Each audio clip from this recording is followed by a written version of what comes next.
There was a pressure washing guy. I messaged him asking how everything was going, and he said off an order of 100 yard signs, he got $4,000 in revenue. Let's just say it's $4 a yard sign, so that's $400. That's a 10x. This yard sign got me a lot of money. So we're making based on that. They should be able to use that to start for maybe like $200 or even less, and should be able to get their foot in the door with marketing, and that should help them have their initial push into the market. What's up, guys? I'm here with Karthik Ramaswamy, the COO of UZ Marketing. For those of you who don't know, UZ Marketing is a great provider for traditional marketing materials like yard signs, postcards, and much more, as well as other marketing services based out of Houston, Texas.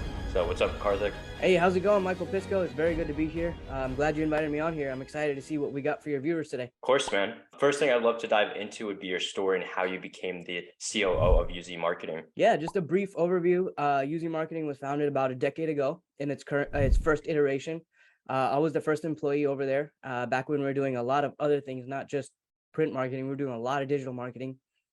And then the printing side started taking off quite a bit because we found a little niche called in the yard sign industry, an industry that was generally taken over largely by mom and pop shops all across the country. But we found that niche and we were able to serve that niche extremely well.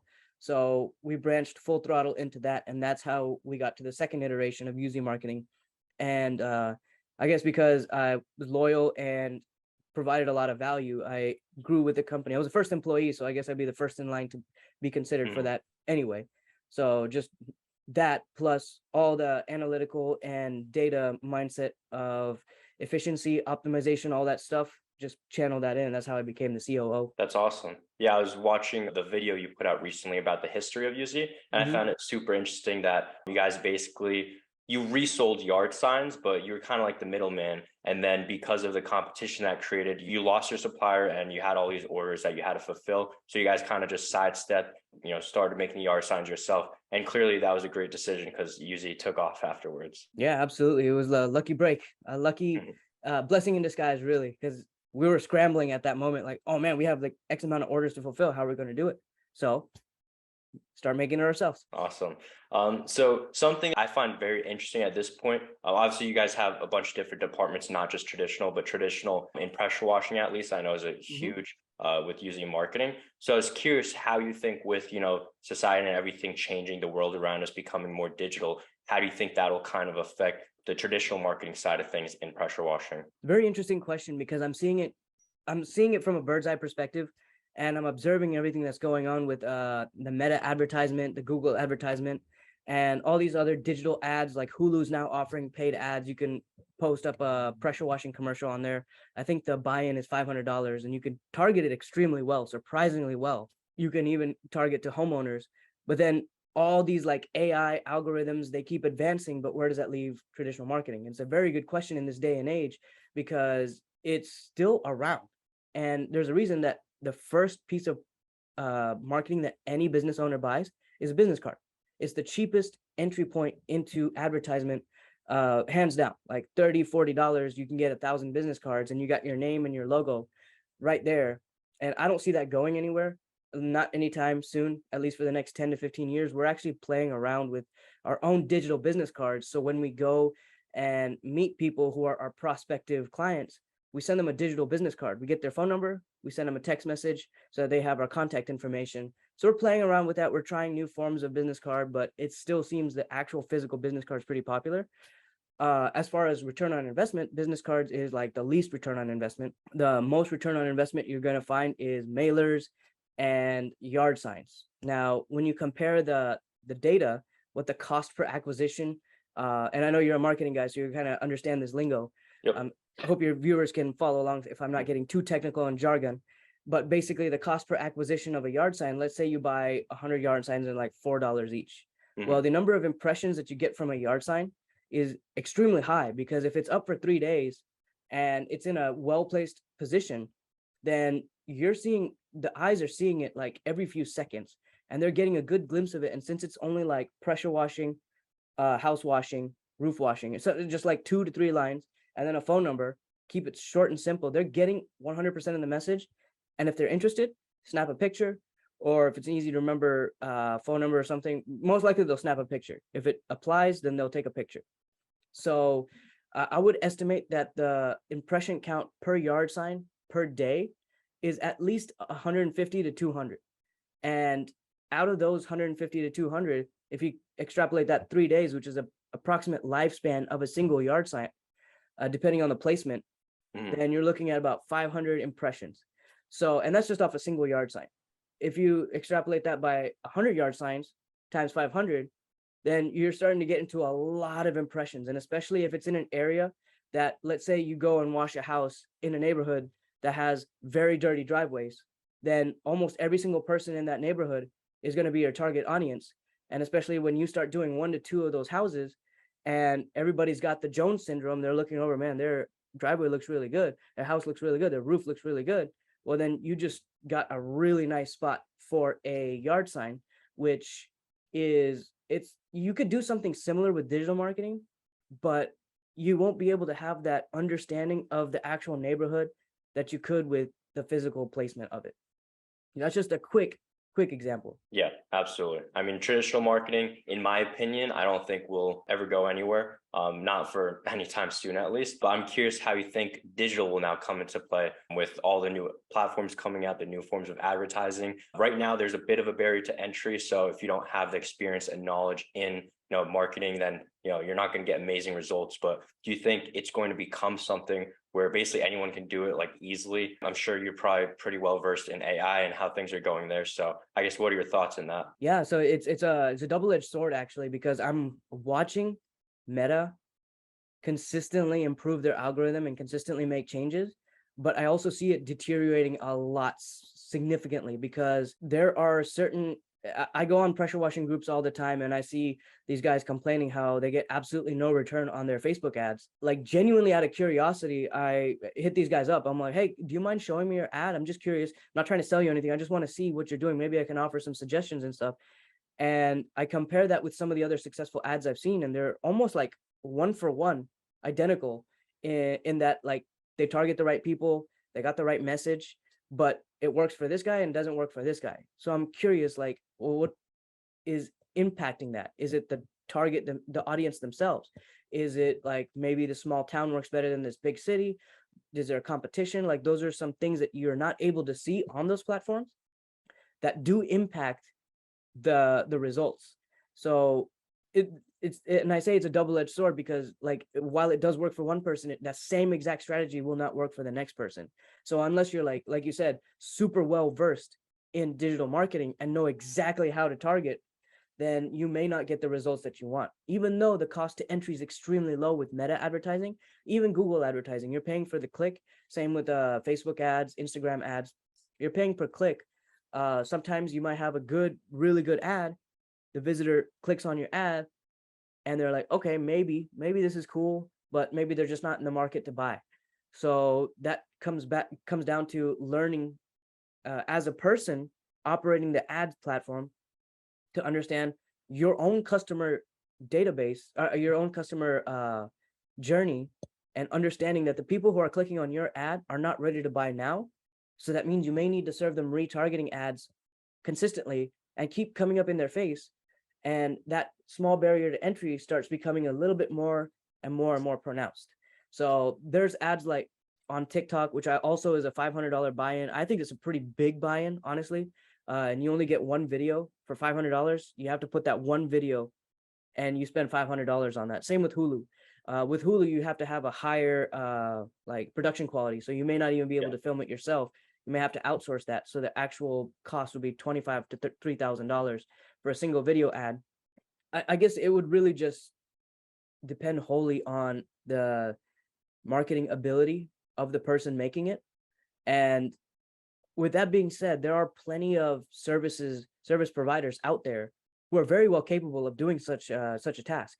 And if the budget allows, then that person who has the budget can just hire that service, because the guys in the pressure washing industry, that's their bread and butter, right? It wouldn't make sense to get into a completely different industry just to manage a portion of advertising for the business.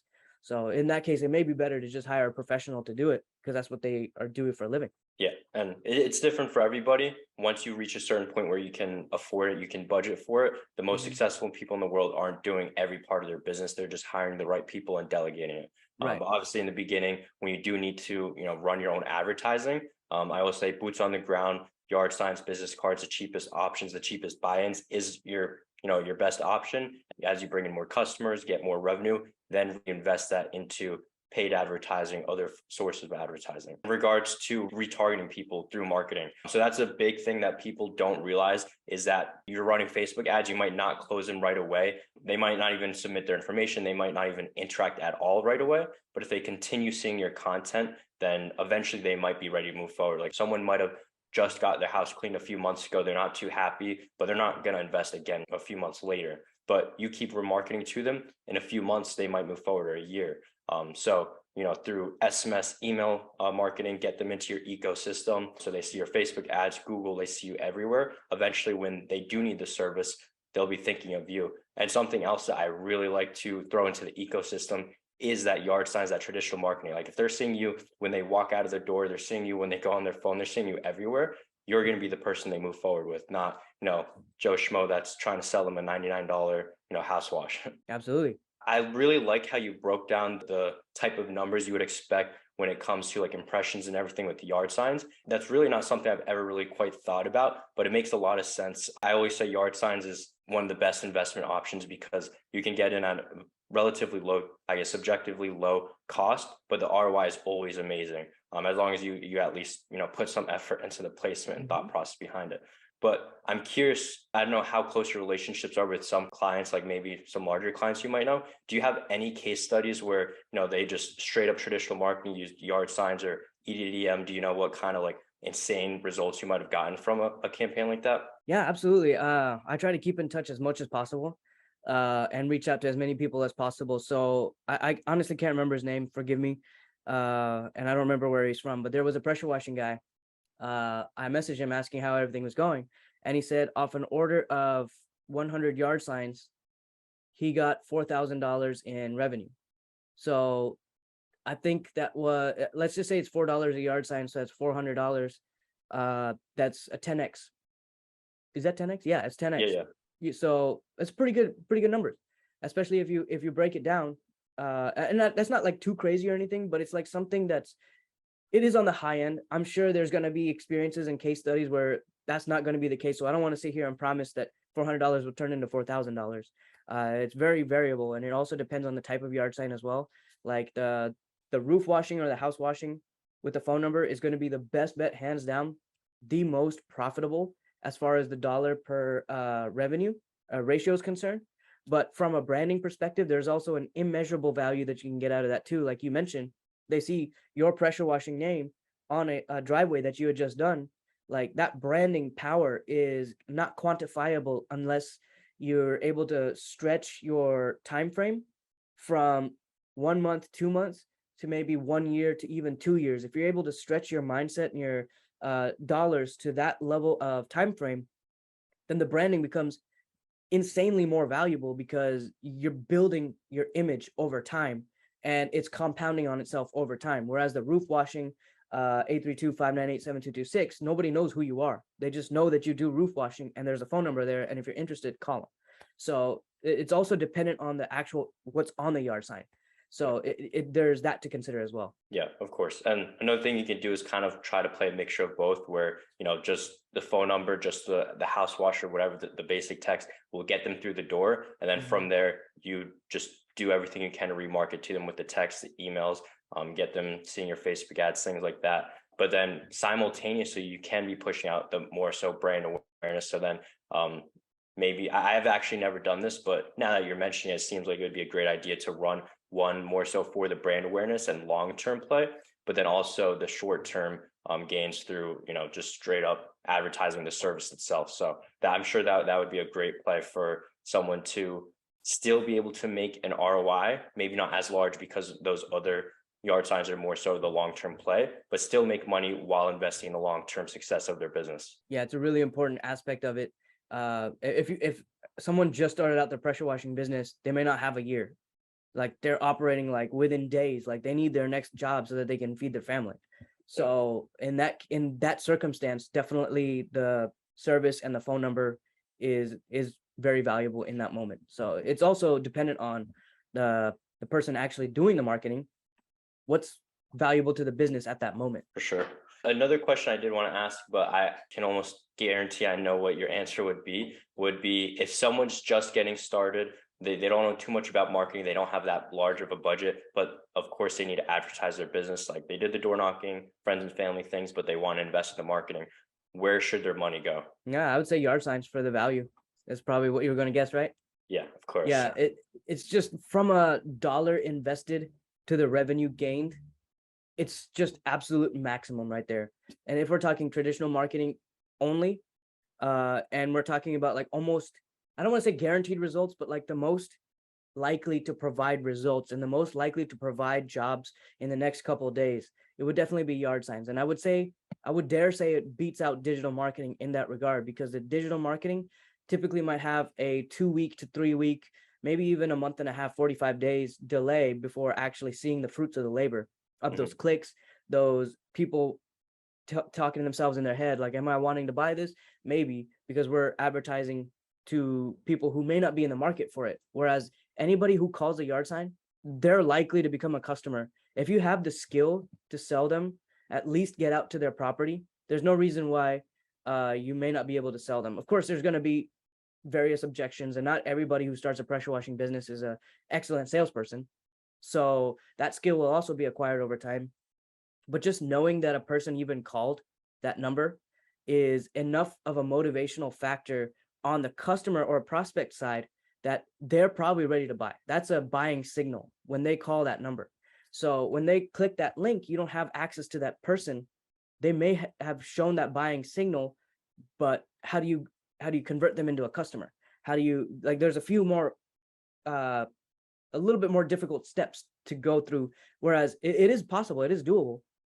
But from a dollar to a value ratio, your yard signs win any day. Yeah. I mean, how often do you get a call from someone saying, hey, I just saw your yard sign, I want to get it done like 6 months, so I figured I'd give you a call right now? Yeah, I that mean, doesn't really never. happen. They're ready to move forward as soon as they make the call. And something else I want to mention regarding the yard sign. So obviously you sell yard signs, so you can't really say there's a guarantee of the type of returns you could expect. But speaking as someone who does not sell yard signs, I've never seen someone not make money through yard signs. It's by far one of the safest investments you can make when it comes to marketing, but it's also one of the least barrier to entry. So someone that's has no idea what they're doing when it comes to marketing, it's really easy to take yard signs and say, hey, there's a lot of people driving by here, let me put it there, and get a bunch of eyeballs on it and get some calls. Whereas with something like Facebook ads, Google ads, and messing with all these different parameters, keywords, things like that, there's way more that goes into it.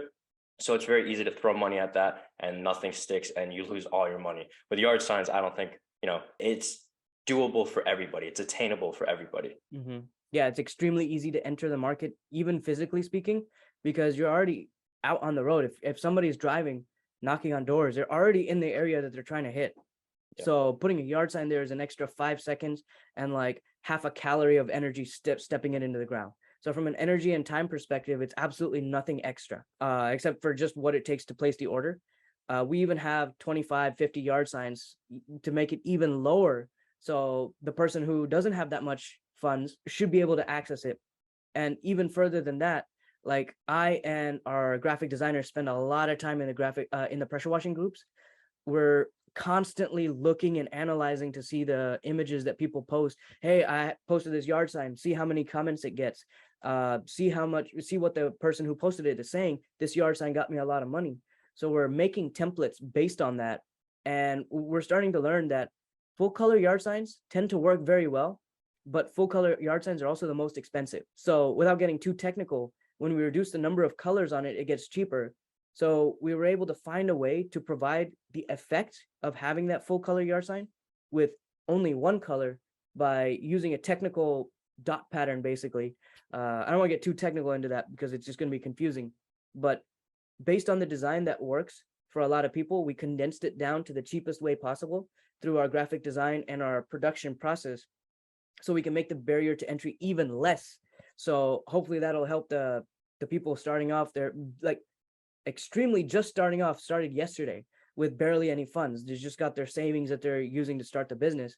They should be able to use that to start for maybe like $200 or even less, and should be able to get their foot in the door with marketing. And that should help them have their initial push into the market So we're constantly trying to improve our products to serve that market, especially as people who have, like, I've seen 15-year-old kids start a pressure washing business. It's awesome to see that. When I see this 15-year-old kid, he has barely $200. It was funny because like a kid literally called our sales team the other day and said, hey, I need to make a payment.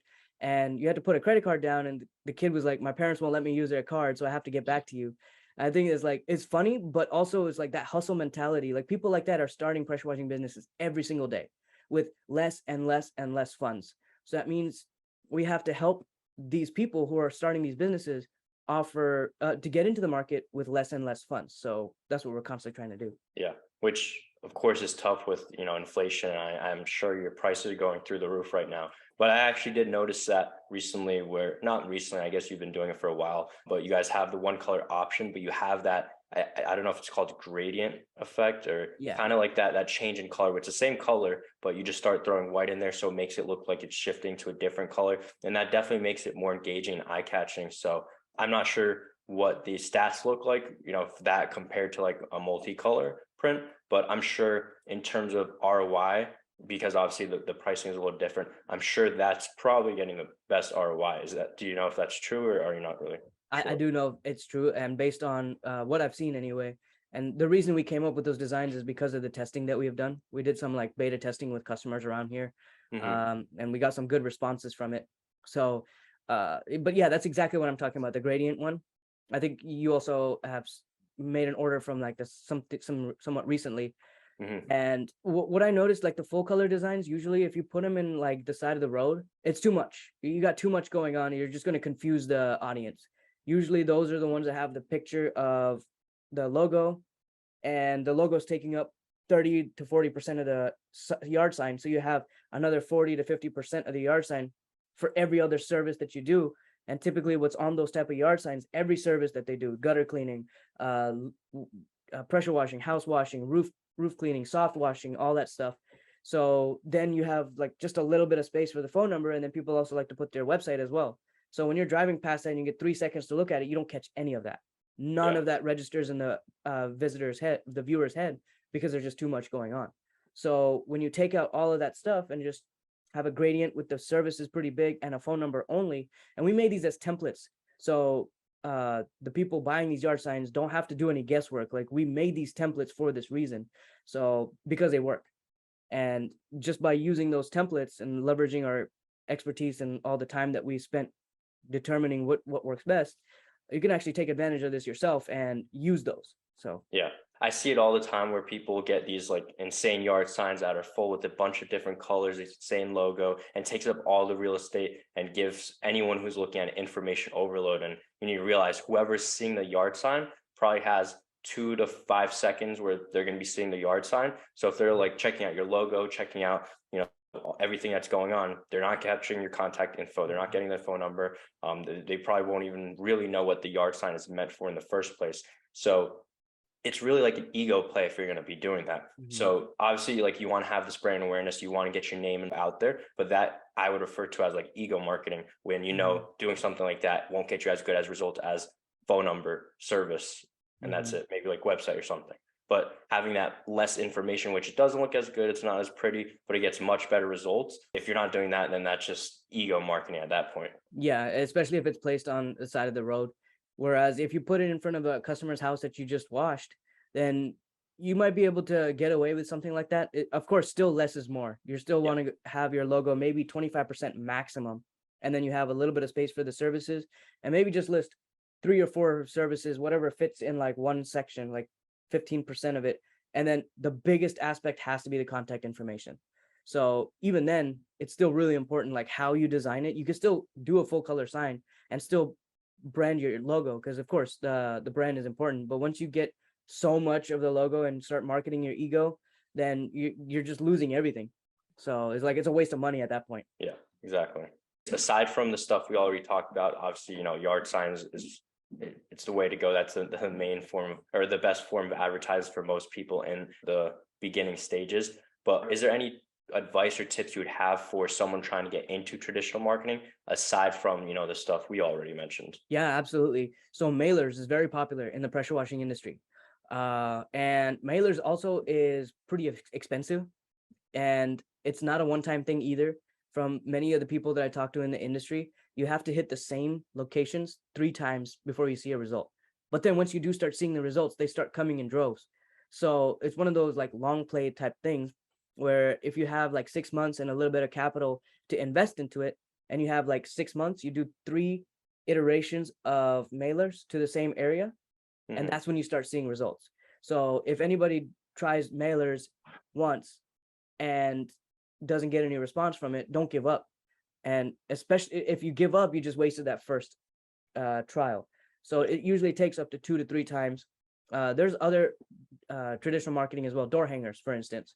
Door hangers work extremely well, especially for people who are going and knocking on doors. It's a surefire way if you don't get in touch with somebody, because people work, people may not be at home, or maybe up with the baby trying to sleep, or all kinds of reasons why they won't come to the door. Maybe they just don't want to answer to some stranger. Leave the door hanger. And if you have like check boxes on there where you could say, like you have a list of the services and you put the checkbox, the driveway looks dirty, you have algae on the side of your house, and your roof needs cleaning. I could do all this for $1,500, $2,000 or whatever, and contact information. You leave that there and you basically customize the quote for the prospect without even talking to them. So that's another way to take advantage of traditional marketing. There is, of course, billboards, which I've only ever seen one person use billboards, and I believe he's in Virginia, but he didn't really have very good results from it. I don't know if I don't want to speak for the entire country, and I don't want to speak for the entire industry, but from what I've seen from that one guy, plus a couple other things, and we've also done billboards ourselves, it didn't seem to work. Like, it's more of a branding thing. Yeah. Bigger the company gets better results from those because they can have bigger budgets, they can put it in more places. And traditional marketing can go even flyers as well. Like, you go out passing out flyers, but I don't see that working as effective for this pressure washing industry as it would for, let's say, club promotion. Like, they get the most value out of handing out flyers after events and stuff. But like, set up trade shows, you can set up a trade booth at a house and home and garden convention in your area, and those could be pretty effective too. You have your own little booth where you have a banner with the backdrop and it has your information. You set up that booth, probably like $1,500 investment for the booth itself, plus 500 to another 1,000 in marketing. So maybe like $3,000 to $4,000 investment, but you get access to all these homeowners who are looking hot market, ready to invest in their home. So that could be an opportunity as well. But aside from that, that's pretty much what I got. That last tip is a great tip. Like, just get your name out there, network, speak with people. You definitely need to actually care and, want to speak with people. But as long as you do, like, get out there, speak with people, have your branding for people to see, and you're going to get an ROI regardless, whether it's immediately or over time, you're going to get that money back. But I find it interesting about like the billboards. It's essentially, one huge yard sign in one location. Yep. So like the investment for a month of a billboard, which I'm sure you need to do at least like 6 or 12 months terms. 1 month of a billboard would probably, I would assume, the same cost as a few hundred yard signs, or at least like 200 yard signs, if not more. Yeah. So imagine all the people driving by, walking by, seeing the billboards. Those people will probably see a yard sign area too. Maybe not every single one, because it's a bit smaller than a billboard, but most of those people will also see the yard sign. So you're paying significantly more, like $4 yard sign compared to maybe $1,000 billboard. And it might even be more, I'm not even sure. Way more. But for the same eyes, if not a bit less, but huge difference in terms of ROI. Yep, that's pretty accurate. That was all the questions I had for today. It was awesome speaking with you. And I know a lot of people that are kind of lost when it comes to, traditional marketing, digital marketing, what they should be doing to advertise their business in the early stages. I know this is going to be super valuable for them. So I really appreciate you hopping on today. If anyone did want to connect with you or learn a bit more about UZ Marketing, where could they find you guys online? Yeah, they can find us on YouTube. They can find us on Facebook. We're on all the social platforms. They can give us a call, and the phone number 832-598-7226. Speak with any one of our product specialists to learn more about our products. You don't have to buy, just want to talk. We got you. Send us a message on Instagram, or send a message on Facebook, YouTube, all that good stuff. We're available. All right, awesome. Well, once again, thanks for hopping on today. Really appreciate it. Yeah, thanks for the opportunity, Michael. It's good to see you, and hope you viewers get a lot of value out of this. So see you guys next time. I know they will.